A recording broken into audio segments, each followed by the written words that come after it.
E aí, pessoal, tudo bem? Aqui é Felipe de novo e bem-vindos à segunda aula, tá? Do nosso curso de Medicina Baseada em Evidências na Semiologia Cardiovascular, tá? Hoje a gente já vai começar a tratar de algumas síndromes específicas e a do dia de hoje vai ser a insuficiência cardíaca, né? A gente vai estudar sobre o estado volêmico e a insuficiência cardíaca, que é o nosso carro-chefe, né? Quando a gente está falando de volemia dentro da cardiologia, certo? Para começar, como sempre, um caso clínico, tá bem? O senhor Joaquim, ele é um paciente de 64 anos, hipertenso, diabético, de longa data, que apresenta-se para a gente na emergência com um quadro de uma dispneia progressiva aos esforços, classe funcional 3, NIRA 3, há cerca de 2 meses. Ele vem notando piora nos últimos dias, estando intensa hoje, tá? No exame físico inicial, a gente nota um paciente com IMC levemente aumentado, para um idoso até ok, com a PA também um pouco hipertenso, né?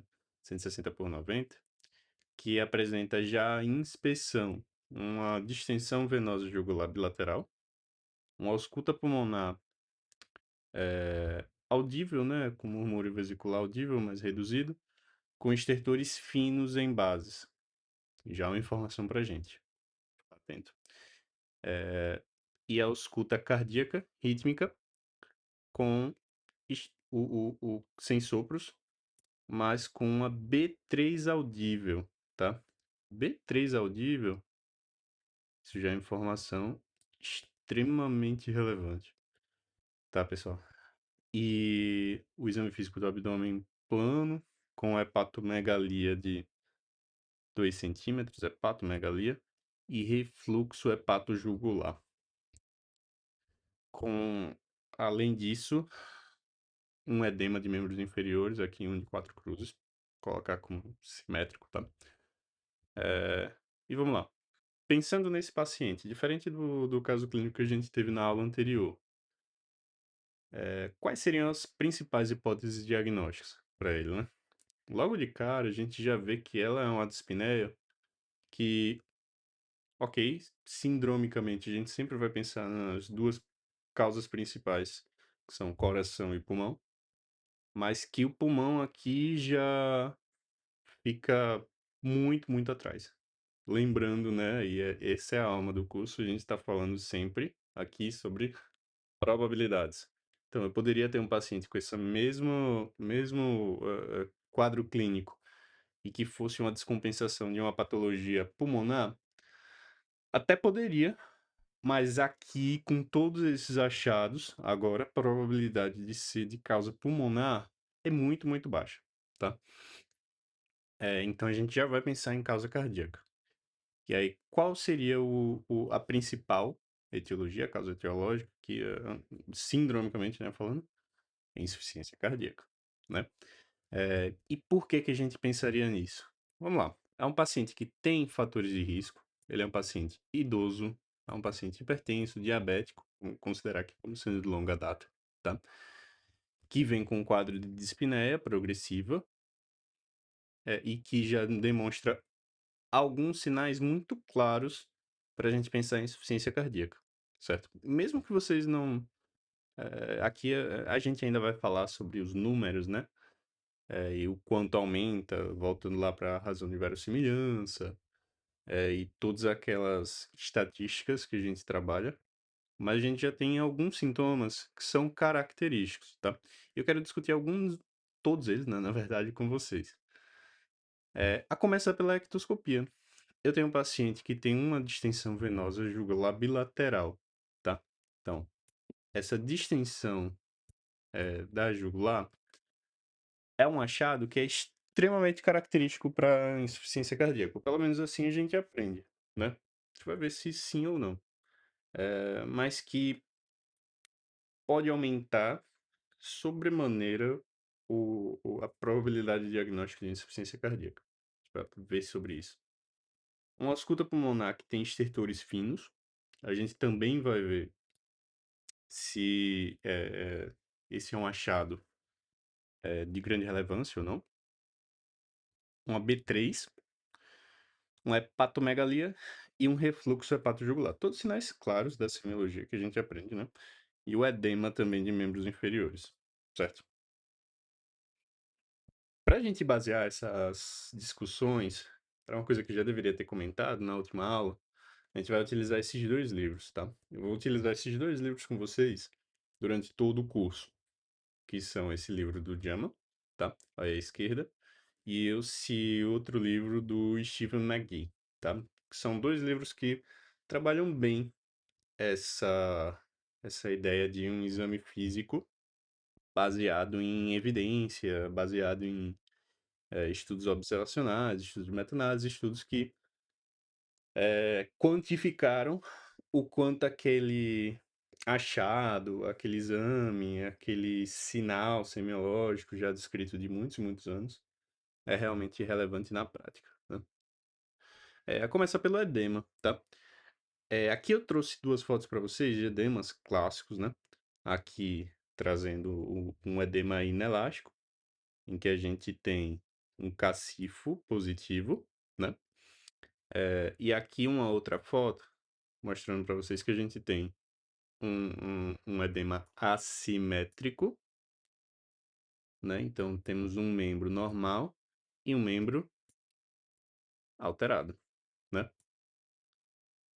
E vamos lá. Quando a gente está falando de edema de membros inferiores, para a gente, o edema clássico, pensando em patologias cardiovasculares, é aquele edema que é bilateral, ou seja, esse daqui com um membro normal, um edema assimétrico, já falaria muito contra, né, se de etiologia cardíaca, se a gente estivesse pensando, por exemplo, que a queixa principal do paciente fosse um edema de membros inferiores e que a gente notasse um edema assimétrico.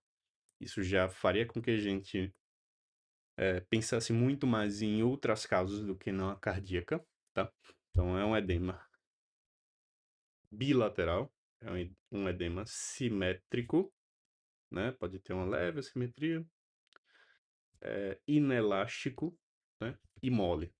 São essas as características clássicas de um edema de etiologia cardíaca, né? Cardiovascular. Se a gente tiver alguma coisa que fuja disso, em geral, a gente não vai pensar em etiologia cardíaca. Mas já trabalhando em relação ao edema em si, vocês vão ver que o edema, e é esperado, né? Porque a gente nota que edema, ele está presente em diversas patologias diferentes. Até mesmo esse clássico para etiologia cardíaca.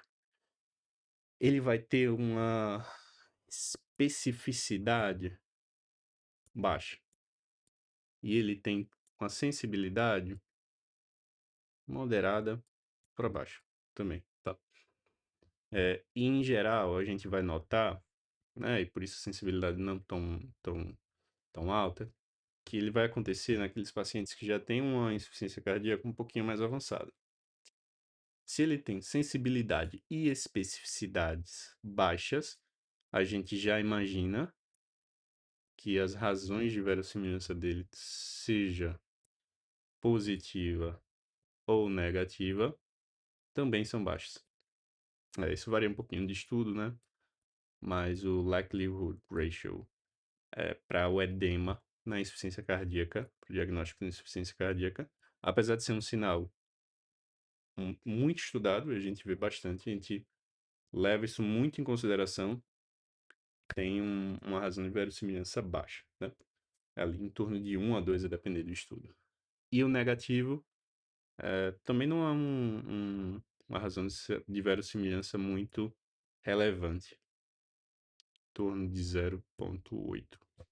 Né? Então a gente já viu que é um achado que, obviamente, que dentro de todo um contexto vai reforçar um pouco, né, a nossa hipótese diagnóstica, mas que no final das contas, quando a gente vai para quantificação de o quanto esse dado vai mudar a nossa, ou deveria mudar a nossa tomada de decisão, vocês podem ver que é um achado daqueles com a menor relevância, né? Passando para o segundo achado que a gente teve, no caso do senhor Joaquim, a gente viu que a ausculta pulmonar dele, ele tem crepitus, né? É um paciente que tem estertores finos, estertores crepitantes, que também, em geral, a gente considera como sendo um achado bem característico para a etiologia cardíaca, né? Para a insuficiência cardíaca. Se a gente estivesse pensando, por exemplo, no edema agudo de pulmão, cardiogênico, né? Principalmente aí. Ok, esse é mais característico realmente para insuficiência cardíaca e já meio que demanda pra gente essa apresentação, né? Assim como, por exemplo, uma apresentação de um choque cardiogênico num paciente com dor torácica, até que se prova o contrário, é infarto. É uma coisa que a gente vai trabalhar quando estiver falando das síndromes coronarianas agudas, né? Então, aumentaria muito a probabilidade da gente de ter uma insuficiência cardíaca, né? Probabilidade elevada para IC. Os estertores finos, por outro lado, eles reforçam, né, o nosso diagnóstico, mas, de novo, vai ter uma razão de verossimilhança positiva, a gente vai ver isso na tabela, moderada também, perto de 2, entre 1 e 2, não é um valor muito robusto, né. Também é um achado que, no final das contas, se estiver presente, ok, vai ajudar um pouco a gente, mas se estiver ausente, também não vai excluir o diagnóstico, né? Vai nem confirmar, nem excluir o diagnóstico. Likelihood ratio moderado. Em contrapartida, agora a gente já vem para dois sinais que são bem mais característicos, né, para insuficiência cardíaca. A gente vai ver isso de estudo, né, provado, que são sinais de congestão sistêmica a partir da veia jugular externa, tá? Que é esse vasinho aqui, tá? É extremamente importante, a gente fala um tanto deles e pesquisa pouco na prática, deveria até pesquisar mais, mas são daqueles que têm razões de verossimilhança mais altos, tanto positiva, principalmente positiva, quanto negativa também, tá?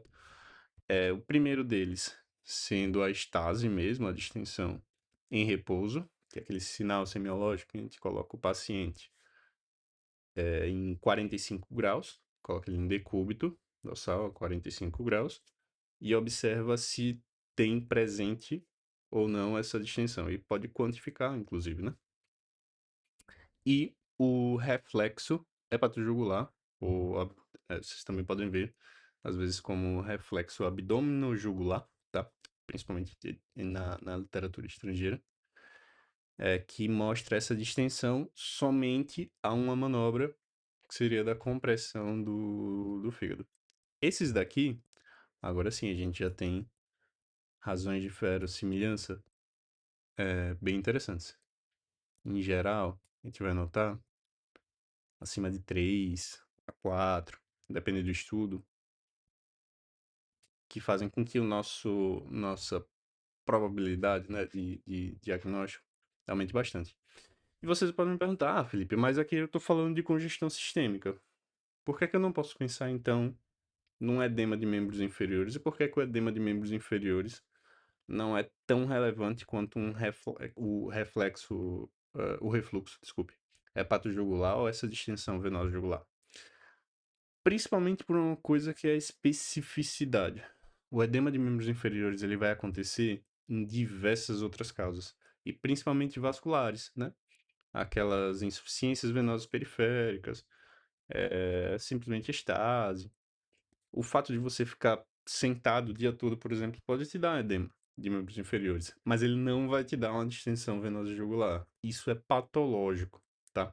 E isso é característico de uma congestão sistêmica, e a gente sabe que, na maioria das vezes, a etiologia vai estar no coração, tá?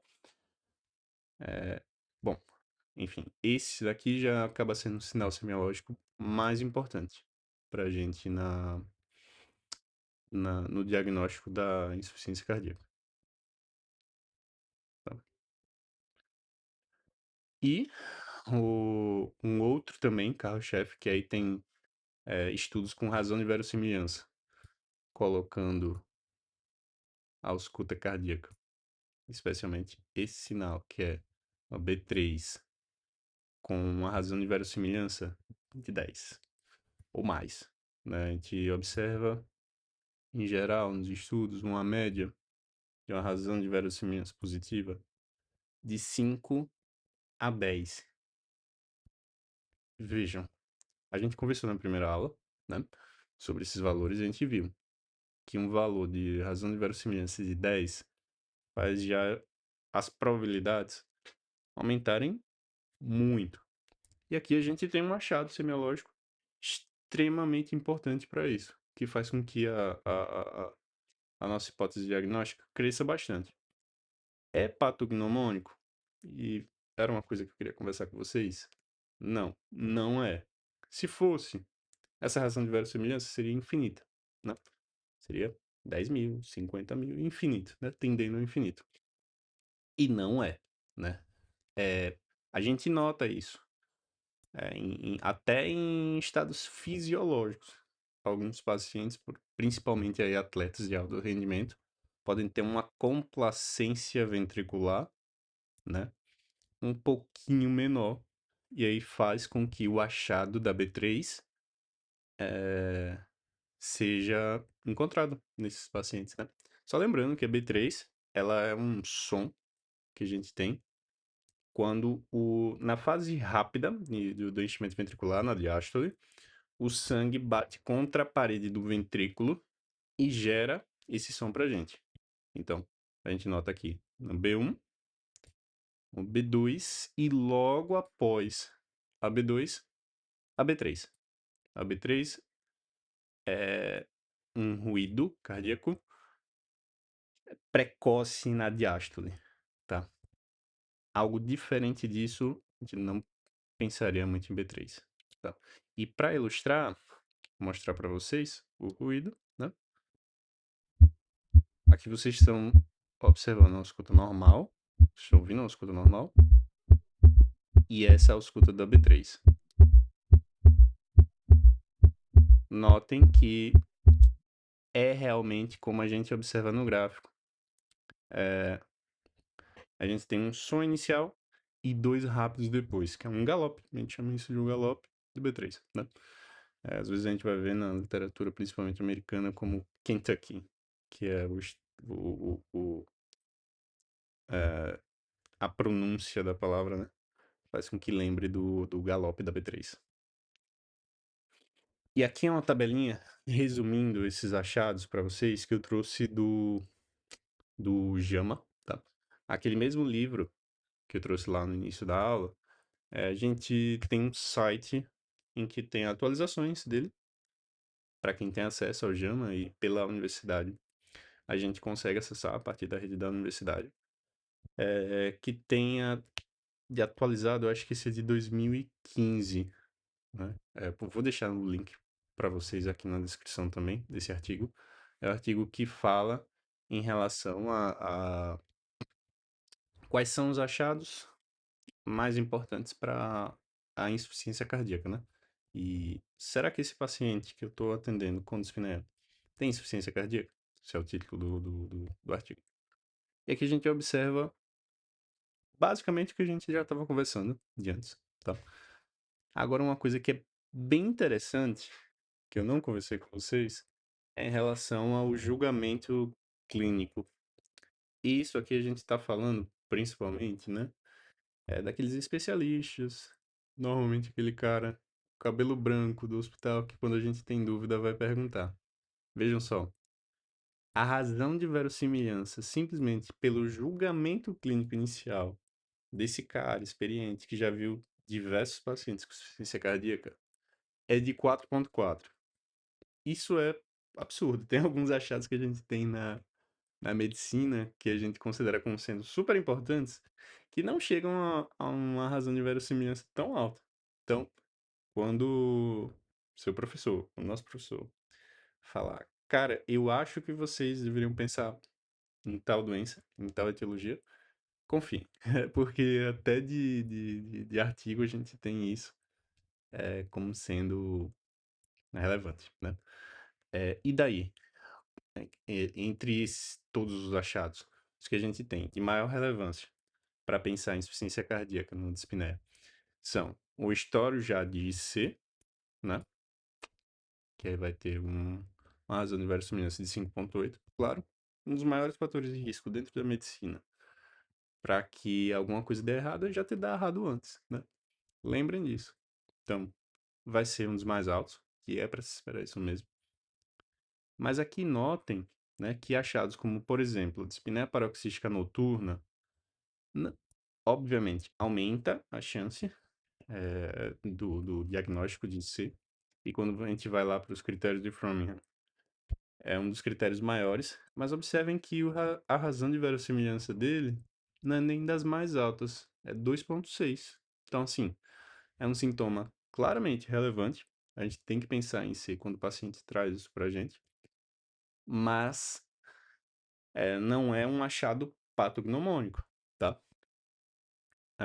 Ortopneia também tem uma razão de verossimilhança importante. E dos achados que a gente estava conversando agora, observem, B3 com a razão de verossimilhança de 11. Se a gente joga isso daqui no nomograma de Fagan, até aquele paciente que tem uma probabilidade pré-teste moderada, vai terminar com um diagnóstico quase certo, né? Por conta da especificidade dele. Lembrando, especificidade do achado naquele cenário. Então, o paciente que se apresenta para você com a queixa de dispneia, o paciente que é um atleta, atleta de carreira, que vem para você, exame físico rotineiro, e que você observa um B3, o cara é assintomático e muito pelo contrário, tem um preparo físico muito bom, a especificidade de 99% não vai contar, né? A gente está falando de um cenário específico, que é a dispneia, né? Paciente dispneico. Mas ainda assim, pense, a razão de verossimilhança de 11. Então, assim, é extremamente relevante. Qual é um dos problemas que a gente tem da B3? É que o kappa, e o kappa é uma medida que a gente tem para concordância de examinadores para aquele mesmo achado. Ele não é dos melhores. Então, mesmo para aquele cara, o cardiologista experiente já de algum tempo, ele pode dizer que aquele paciente não tem B3 e um outro examinador que acaba de passar diga que tem. Então, tem um índice de concordância em torno de 60 a 70%. Não é um dado, no final das contas, assim, dos mais fáceis, eu diria, porque às vezes a ausculta é difícil mesmo, a depender principalmente do cenário, se não é emergência, se não tem silêncio o suficiente, é um ambiente propício para você detectar, e aí acaba tendo um capa moderado, tá? Apesar dessa razão de verossimilhança muito alta. O refluxo é pato jugular, tive aqui abdômen jugular, altíssimo também, né? Uma razão de verossimilhança de 6,4. A distensão venosa jugular com a razão de verossimilhança de 5,1 também, né? Bem relevante. E alguns outros, que ó, os creptos com a razão de verossimilhança. Ok, mas equiparável, por exemplo, à dispneia paroxística noturna. Então, um achado maior que a gente tem pelos critérios de Framingham e um achado menor, mas que no final das contas tem razões de verossimilhança basicamente iguais nesse cenário, né, de paciente com dispneia. Além disso, né, a CIT, uma razão de verossimilhança muito baixa, e o edema de membros inferiores, que também a gente conversou, com a razão de verossimilhança Ok, de 2,3, tinha começado que era de 1 a 2, nesse estudo daqui. E aqui eles fizeram uma meta-análise, né, de alguns, com uma razão de verossimilhança até um pouquinho melhor do que esperava, de 2,3. E aqui, a mesma tabela, basicamente, trazendo esses achados também para o paciente, do livro do McGee, tá? Eu vou deixar a descrição, na descrição, as referências, tá? Que a gente está utilizando aqui hoje, que aí mostra as chances para a gente ter, de novo, né? Todo cenário. Aqui falando de um paciente, para a gente diagnosticar aumento de enchimento das aumento das pressões de enchimento, né? À esquerda, em que a gente vai observar alguns sinais, como a taquicardia, mostrando uma razão de verossimilhança alta, né? Isso daqui também para um paciente com dispneia, certo? Mesmo cenário, pessoal. Uma, uma manobra de valsalva anormal, tá? Aqui, no caso, a gente precisaria ter uma curva venosa para observar isso, mas que também tem uma razão de verossimilhança bem alta, de 7,6, tá? E aqui, nesse caso, os crépitos, eles consideram como sendo não significativo, né? Nesse estudo daqui, nesse livro, traz essas referências e já trazem como sendo não significativo para os crépitos. A gente observou um pouquinho diferente, né, agora há pouco. Mas aqui também, distinção venosa jugular, alta, razão de verossimilhança de novo alta, de 3,9, né?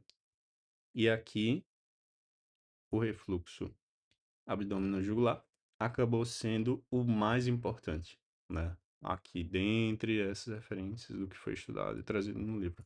Lembrando, pessoal, que aqui, de novo, a gente tem que considerar o cenário. Só falando de aumento das pressões de enchimento, tá? Nessa tabela 2, que a gente já está falando de fração de ejeção reduzida. O que é que a gente esperaria?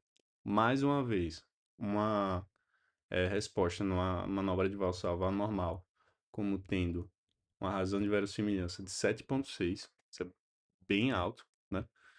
E também aqui a distensão venosa jugular com a razão de verossimilhança bem elevada, de 6,3, mas que aqui desponta um outro achado que a gente não tinha conversado, mas que é importante também, tá?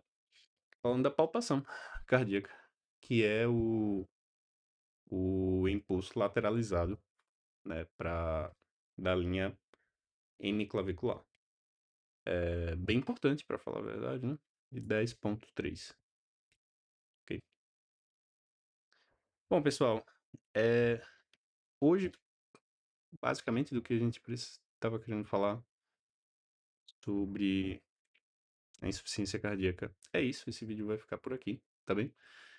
A gente ainda vai discutir um pouquinho mais sobre eles, principalmente em outros encontros. A gente pode combinar para poder discutir um pouquinho mais sobre semiologia, de como fazer essas manobras e observar esses achados, tá bem? Obrigado por assistir e até a próxima aula. Tchau, tchau.